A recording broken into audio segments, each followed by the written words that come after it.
Northwest Arkansas is growing by 30 people a day. That's like a small city every month. This region is one of the fastest growing places in the country. Of the top 100 MSAs, we're the fourth fastest growing in the last estimate.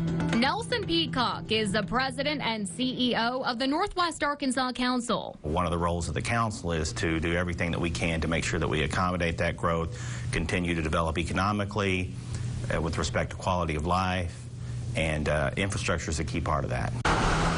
And planning ahead for the future is critical. If you can look at I-49, we passed those funds 10 years ago.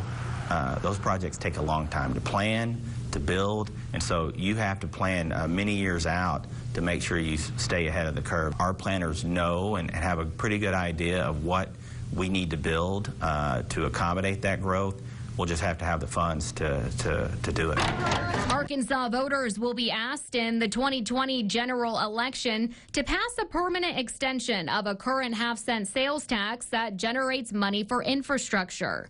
70% of the funds go to the State Department of Transportation. 30% goes to cities and counties. It's important because it will continue to provide about $205 million annually to the department for system preservation and potential capital improvement projects.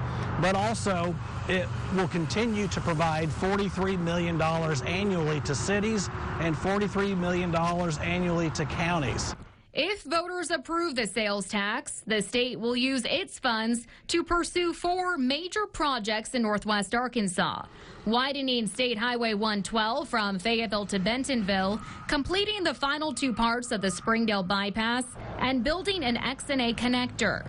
These are projects Danny Stracely with RDOT says are crucial to keeping pace with the growing population. For all of our planning purposes, we plan about 20 years ahead of the game and make predictions on what we think the traffic numbers will be, what the population numbers will be off of the census data, and put it all together and come up with an adequate transportation plan that carries Arkansas into the future.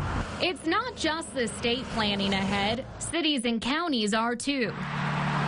Benton County is the fastest growing part of Northwest Arkansas. That puts a tremendous demand on our infrastructure, whether it's roads or courts or jails or all sorts of things that counties have to deal with. Benton County Judge Barry Mooring says it's been difficult to keep up with the growth rate. The infrastructure lags the growth.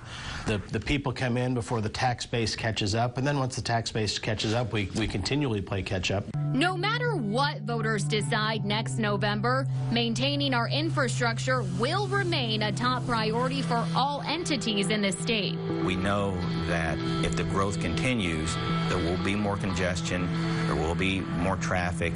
That will slow us down economically, and I think it will make it a less quality place to live.